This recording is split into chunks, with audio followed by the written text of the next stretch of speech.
भारतामध्ये धार्मिक संस्कृतीला खूप महत्त्व आहे. त्यामुळे प्रत्येक सण मोठ्या आनंदाने आणि उत्साहाने साजरा केला जातो. या सण, उत्सव, रूढी, परंपरांनी नात्यांमधील वीण अधिक घट्ट केली आहे. असाच एक श्रावण महिन्यातील नागपंचमी नंतर रक्षाबंधनाच्या दिवशी येणारा सण म्हणजे नारळी पौर्णिमा होय. समुद्राच्या पूजनाने एक प्रकारे आपण वरुणदेवाच्या विराट रूपाचे पूजन करून वरुणदेवाचा आशीर्वाद मिळवतो.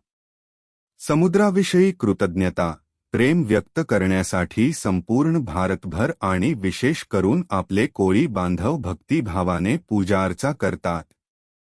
कोळी आणि समुद्र यांचे नाते ह्या अर्थाने व्यक्त करणारा दिवस म्हणजे नारळी पौर्णिमा आहे. पृथ्वीवरील आपल्या निसर्गाचा समतोल राखण्यासाठी समुद्राचा मोठा वाटा आहे. म्हणून या दिवशी समुद्राचे पूजन केले जाते.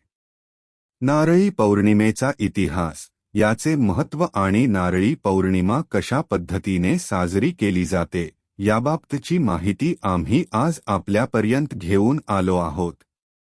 चला तर मग वेळ घालवता पाहूयात नारळी पौर्णिमा माहिती. सण आयलाय गो. नारली पुनवेचा, मनी आनंद मावना, कोल्यांचे दुनियेचा. पौर्णिमेच्या दिवशी समुद्राला जास्त प्रमाणात भरती असते आणि अमावास्येला ओहोटी जास्त असते. श्रावण पौर्णिमेच्या दिवशी म्हणजेच नारळी पौर्णिमेच्या दिवशी समुद्राला प्रार्थना करून फुले आणि श्रीफळ अर्पण करतात. पावसाळ्यात खवळलेल्या समुद्राने शांत व्हावे आणि त्याने त्याची मर्यादा ओलांडू नये, अशी समुद्राला श्रीफळ अर्पून प्रार्थना केली जाते.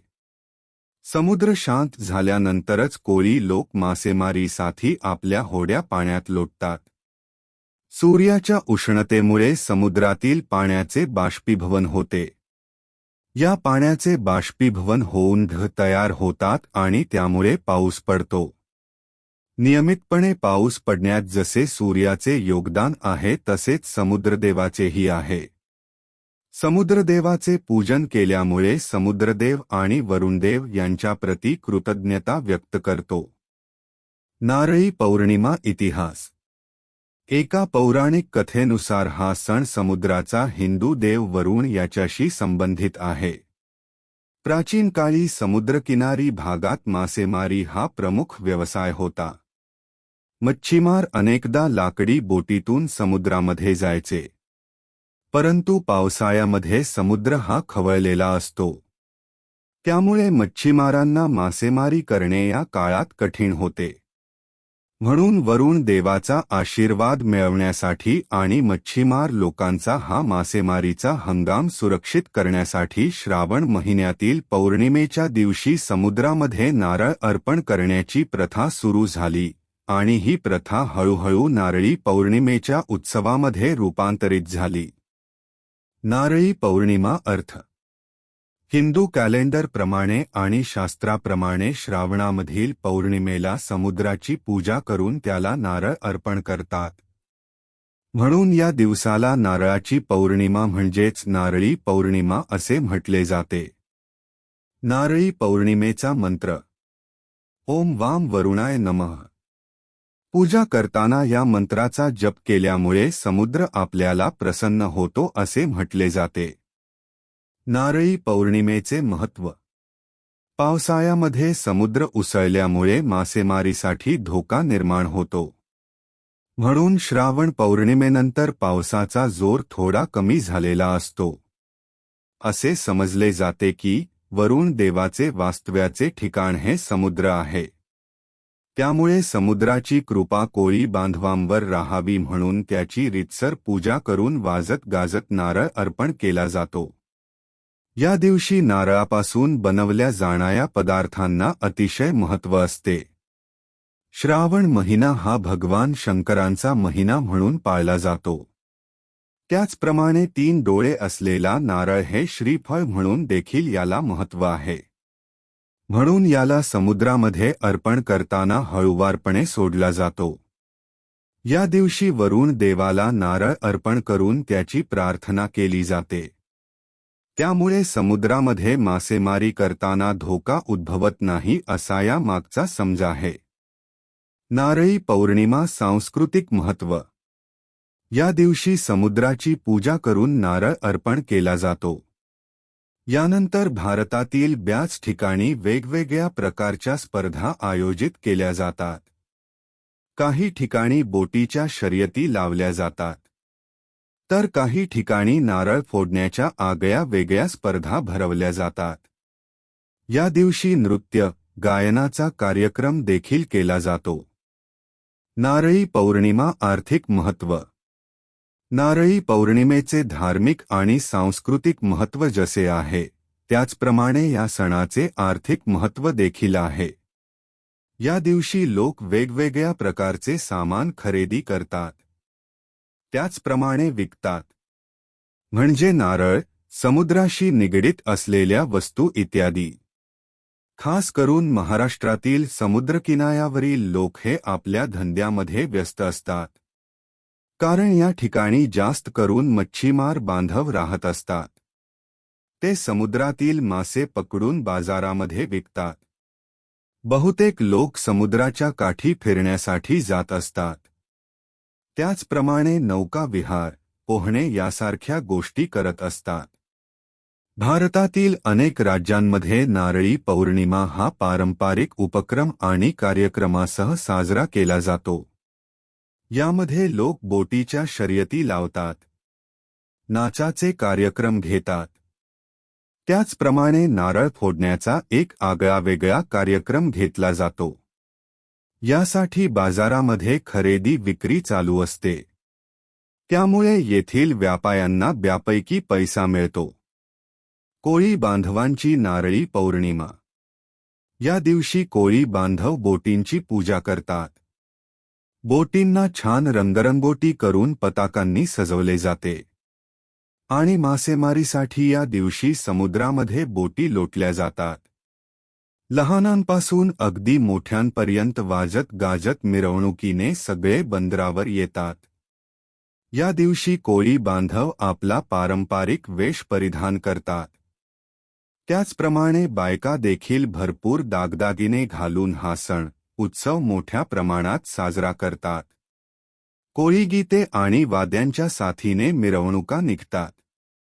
नारळाला सोनेरी कागदाचे आवरण लावून सजवलेला असा नारळ समुद्रामध्ये विधी व पूजार्चा करून वाहिला जातो आणि या दिवशी नारळापासून बनवलेल्या पदार्थांचा नैवेद्य दाखवला जातो. कोळी बांधवांच्या सगळ्या बायका या ठिकाणी वरुण देवाची, समुद्राची पूजा करून खोल समुद्रात मासेमारीसाठी जाणाऱ्या आपल्या धन्याचे रक्षण व्हावे, त्याचप्रमाणे भरपूर मासळी मिळावी, यासाठी गहाणे घालतात. अशा पद्धतीने कोळी बांधवांची नारळी पौर्णिमा साजरी होते. नारळी पौर्णिमेचा खेळ. या दिवशी प्रत्येक भागामध्ये नारळी पौर्णिमेचे विशेष असे महत्त्व आहे. त्याचप्रमाणे परंपरा देखील आहे. अनेक ठिकाणी या दिवशी नारळ फोडण्याचा खेळ खेळला जातो. दोन स्पर्धक आपापल्या हातात नारळ घेऊन तो एकमेकांच्या नारळावर आपटून फोडण्याची स्पर्धा असते. ज्या स्पर्धकाकडून नारळ फोडला जातो त्याला बक्षीस म्हणून पुन्हा नारळ दिला जातो. काही ठिकाणी नारळावर लोखंडाचा बॉलसारखा गोळा मारून नारळ फोडण्याची स्पर्धा भरवली जाते. स्पर्धकापासून जवळपास 7 ते 8 फुटांवर नारळ ठेवला जातो आणि बॉलच्या आकाराचा लोखंडी गोळा त्या नारळावर अचूक मारून फोडला जातो. या अशा अनोख्या स्पर्धेमुळे सामाजिक एकोपा टिकून राहतो. समुद्राची पूजा. मासेमारी करणाऱ्या लोकांचा महत्त्वाचा सण म्हणजे नारळी पौर्णिमा हा असतो. पावसाळ्यामध्ये समुद्र खवळलेला असल्यामुळे त्या काळामध्ये मासेमारी करण्यास धोका उद्भवतो. त्यामुळे या काळात मासेमारी पूर्णपणे बंद असते. नंतर श्रावण महिन्यामध्ये पावसाचा जोर कमी झाल्यानंतर समुद्राचा कोप होऊ नये, त्याचप्रमाणे कुठल्याही मच्छीमाराला समुद्रापासून धोका उत्पन्न होऊ नये म्हणून या दिवशी समुद्राची पूजा करून वरुण देवाला म्हणजेच समुद्राला नारळ अर्पण करून प्रार्थना केला जातो. नारळी पौर्णिमा पूजाविधी. या दिवशी सकाळी लवकर उठून संपूर्ण घर स्वच्छ करून स्वच्छ आंघोळ केली जाते. यानंतर सर्वप्रथम देवाची पूजा केली जाते. यानंतर बोटीची, त्याचप्रमाणे समुद्राची पूजा करून समुद्राला नारळ अर्पण केला जातो. या दिवशी नारळाच्या पदार्थांना महत्त्व असल्यामुळे नारळापासून तयार केलेले पदार्थ नैवेद्य म्हणून दाखवले जातात. नंतर मच्छीमार लोक आपल्या बोटी समुद्रामध्ये ढकलून समुद्रामध्ये एक फेरी मारतात. याच दिवशी रक्षाबंधन हा सण असतो. त्यामुळे प्रत्येक बहीण आपल्या भावाला राखी बांधून ओवाळते. नारळी पौर्णिमेबाबत महत्त्वाच्या गोष्टी. नारळी पौर्णिमा हा सण मुख्यतः समुद्रकिनारी राहणारे बांधव आणि मासेमारी करणाऱ्या कोळी बांधवांसाठी महत्त्वाचा आहे. समुद्र शांत होण्यासाठी तसेच कोणत्याही प्रकारचा धोका उद्भवू नये म्हणून या दिवशी समुद्राची पूजा केली जाते. या पूजेनंतर कोळी बांधव पुन्हा मासे पकडण्यास आणि समुद्रात बोटी ढकलण्यास सुरुवात करतात. नारळी पौर्णिमेच्या दिवशी रक्षाबंधन म्हणजेच राखी पौर्णिमा देखील साजरी केली जाते.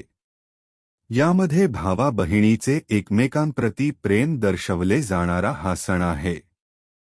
नारळी पौर्णिमेची वैशिष्ट्ये. या दिवशी जानवे परिधान करणारे लोक जानवे बदलतात. म्हणून याला पोवती पौर्णिमा असे देखील म्हटले जाते. या दिवशी कोणीही मासेमारीला जात नाही तसेच कोणीही मांसाहार करत नाही. हिंदूंच्या सणांमध्ये देवाला नारळ अर्पण करणे अत्यंत शुभ मानले जाते कारण याला 3 डोळे आहेत आणि याला भगवान शंकरांचे फळ मानले जाते. कोणतेही शुभकार्य करताना तसेच नकारात्मक गोष्टी घडू नयेत यासाठी सर्वप्रथम नारळ फोडला जातो. नारळी पौर्णिमा का महत्त्वाची आहे? समुद्राकाठी राहणारे मच्छीमार बांधव या दिवशी भगवान वरुण देवांची पूजा अर्चा करून त्यांना नारळ अर्पण करतात. त्यानंतर ते समुद्रात भरपूर मासे मिळावेत आणि समुद्रातील पाण्यापासून आपले संरक्षण व्हावे यासाठी प्रार्थना करतात. पूजेचा कार्यक्रम झाल्यानंतर मच्छीमार आपल्या सजवलेल्या बोटी समुद्रामध्ये ढकलतात आणि समुद्रात एक समुद्रातील प्रवासाचा आनंद घेतात. या नारळी पौर्णिमेपासूनच मासेमारीच्या हंगामाची सुरुवात होते. या दिवशी संपूर्ण कुटुंब, मित्रपरिवार नारळी पदार्थांच्या जेवणाचा आनंद घेतात. त्यानंतर गायन, नृत्याचे कार्यक्रम करतात म्हणून ही नारळी पौर्णिमा महत्त्वाची असते. समुद्राला नारळ का अर्पण करावा? हिंदू संस्कृतीमध्ये त्याचप्रमाणे धार्मिक संस्कृतीमध्ये नारळाला अतिशय महत्त्वाचे स्थान आहे. नारळाला श्रीफळ असे देखील म्हटले जाते. श्री म्हणजे लक्ष्मी आणि फळ म्हणजे नारळ. नारळाच्या विविध प्रकारच्या गुणांमुळे त्याला हिंदू धर्मामध्ये पवित्र असे स्थान आहे. त्याचप्रमाणे नारळाला 3 डोळे असल्यामुळे भगवान शंकराचे फळ म्हणून देखील महत्त्वाचे स्थान प्राप्त झाले आहे. या नारळामध्ये अनेक प्रकारचे औषधी गुणधर्म आहेत. म्हणूनच नारळ म्हणजेच निसर्गाची पूजा म्हणून आपण या दिवशी समुद्राला नारळ अर्पण करतो. समुद्राला नारळ अर्पण कसा करावा? नारळ अर्पण करताना सर्वप्रथम तो स्वच्छ पाण्याने धुवून घेऊन कापडाने कोरडा करावा. यानंतर नारळाला हळद, कुंकू आणि अक्षता त्याचप्रमाणे फूल ठेवावे. समुद्रकिनारी जाऊन समुद्राकडे तोंड करून सावकाशपणे नारळ वहावा, नारळ फेकू नये. नारळ अर्पण करताना वरुण देवाची प्रार्थना आणि मंत्र उच्चार करावा. नारळ अर्पण करत असताना त्याला कुठल्याही प्रकारचा प्लास्टिक किंवा इतर कोणत्याही साहित्यामध्ये गुंडाळला नाही याची खात्री केली पाहिजे, कारण यामुळे सागरी प्राणी जीवन धोक्यात येऊ शकते. नारळी पौर्णिमेच्या दिवशी समुद्राला नारळ अर्पण करून त्याची पूजा केली जाते. परंतु हा नारळ सोडताना तो फेकू नये तर हळूवारपणे समुद्रात सोडावा. काही जण नारळ अर्पण करताना समुद्रामध्ये फेकतात. त्यामुळे त्यांना अपेक्षित लाभ प्राप्त होत नाही. नारळी पौर्णिमा कुठे साजरी केली जाते? नारळी पौर्णिमा हा हिंदूंचा मोठा सण आहे. मुख्यतः हा भारताच्या पश्चिम किनारपट्टीवर महाराष्ट्रातील दमण आणि दीव, ठाणे, रत्नागिरी आणि कोकण इत्यादी किनारपट्टी भागात राहणाऱ्या लोकांमध्ये साजरा केला जातो. नारळी पौर्णिमा हा सण देशभर लोकप्रिय आहे. परंतु विशेषतः महाराष्ट्रात ती मोठ्या उत्साहात साजरी केली जाते. हा विशिष्ट सण श्रावणी पौर्णिमा, रक्षाबंधन, पोवती पौर्णिमा आणि राखी पौर्णिमा अशा इतर नावांनी देखील ओळखला जातो. मुंबई, ठाणे आणि नवी मुंबईतील ऐरोली, बोनकोडे, विसावा, माहीम, सातपाटी, चारकोप, मालवणी, वाशी, सारसोळे इत्यादी ठिकाणी नारळी पौर्णिमेच्या तयारीची लगबग पाहायला मिळते. नारळी पौर्णिमा मुहूर्त, तारीख आणि तिथी. नारळी पौर्णिमा हा यावर्षी 30 ऑगस्ट 2023 बुधवार या दिवशी साजरी केली जाणार आहे. पौर्णिमा तिथी आरंभ 30 ऑगस्ट सकाळी 10:58 सुरू. पौर्णिमा तिथी समाप्त 31 ऑगस्ट सकाळी 07:05 समाप्त. नारळी पौर्णिमेचा प्रसिद्ध खाद्यपदार्थ. नारळी पौर्णिमेच्या दिवशी नारळापासून तयार केलेल्या पदार्थांना विशेष असे महत्त्व आहे. ओल्या नारळाच्या करंज्या, नारळी भात, नारळी वड्या यासारखे गोड पदार्थ या दिवशी केले जातात. नारळाच्या विविध पदार्थांचा नैवेद्य देवाला दाखवून हा सण मोठ्या उत्साहात साजरा केला जातो. नारळी पौर्णिमेची कथा. एका पौराणिक आख्यायिकेनुसार एकदा महाराष्ट्रामध्ये प्रचंड असा दुष्काळ पडला होता, जो खूप वर्ष चालला होता. तलाव, नद्यांमधील पाणी आटले होते. लोकांची उपासमारी होत होती. त्यामुळे दुःखी झालेल्या जनतेने समुद्र देवता असलेल्या वरुण देवाला प्रार्थना करायला सुरुवात केली. त्यांच्या या प्रार्थनेने वरुणदेव प्रसन्न झाले आणि त्यांची मदत करण्याचे वचन दिले. त्यानंतर वरुण देवांनी समुद्रातील सगळ्या प्राण्यांना पवित्र पाण्याचे भांडे आणण्याची आज्ञा दिली. ते पवित्र पाण्याचे भांडे त्यांनी महाराष्ट्रातील नद्या, तलावांमध्ये ओतले. या पवित्र पाण्याने जमिनीवरील जीवन आणि सुपीकता आली. दुष्काळ संपून सुखी जीवन सुरू झाले. त्यामुळे जनतेने वरुण देवाचे आभार मानले. त्याचवेळी या जनतेने नारळी पौर्णिमेच्या दिवशी भगवान वरुण देवाचे आभार मानण्याचा दिवस आम्ही साजरा करू असे घोषित केले. म्हणूनच या दिवशी लोक समुद्रदेवतेची पूजा करतात आणि त्यांना नारळ अर्पण करतात, ज्यामुळे आपल्याला आरोग्य, समृद्धी आणि समुद्रापासून आपल्याला संरक्षण मिळते. तळकोकणातील नारळी पौर्णिमा आणि नारळ लढवणे. तळकोकणात, सिंधुदुर्ग जिल्ह्यात नारळी पौर्णिमा हा उत्सव जरा वेगळ्या प्रकारे साजरा केला जातो. परंपरेप्रमाणे घरातील पूजा, समुद्रदेवतेची पूजा आणि समुद्राला नारळ अर्पण करणे, याबरोबरच नारळ लढवणे म्हणजेच नारळाची लढाई हा एक वैशिष्ट्यपूर्ण खेळ इथे खेळला जातो. गावागावातली अगदी शाळकरी मुलांपासून ते 70पर्यंतचे म्हातारे पुरुष या सणाच्या आधी महिनाभर घट्ट आणि कठीण करवंटी असले नारळ शोधू लागतात. नारळ लढवण्यासाठी तयारी करणारे पुरुष लांब लांबच्या गावात फिरून, अनुभवाप्रमाणे टिचकी मारून, घट्ट करवंटी असलेले नारळ निवडून ठेवतात. नारळी पौर्णिमेच्या दिवशी घरातील पूजा आटोपल्यानंतर सगळेजण देवळात जमतात. नारळ लढवणे. देवळांमध्ये किंवा देवळाच्या पटांगणामध्ये एका ठराविक पद्धतीत उजव्या हातात नारळ उभा धरून त्याचा प्रतिस्पर्ध्याच्या नारळावर आघात केला जातो. मग प्रतिस्पर्धी आपल्या नारळाचा सुद्धा तशाच प्रकारे समोरच्या व्यक्तीच्या नारळावर आघात करतो. या आघातांमध्ये कोणताही एक नारळ फुटतो. फुटलेला नारळ हा फोडणाऱ्या व्यक्तीला दिला जातो. अशा प्रकारे आपल्याकडील नारळ जेवढा कठीण असेल तेवढे आपण इतर प्रतिस्पर्ध्यांचे नारळ फोडून आपल्याकडे जास्तीत जास्त नारळ जमा करू शकतो. ही नारळ लढवण्याची परंपरा गेल्या काही वर्षात बाजारांच्या चौकांमध्ये मोठ्या प्रमाणात आयोजित केली जाते.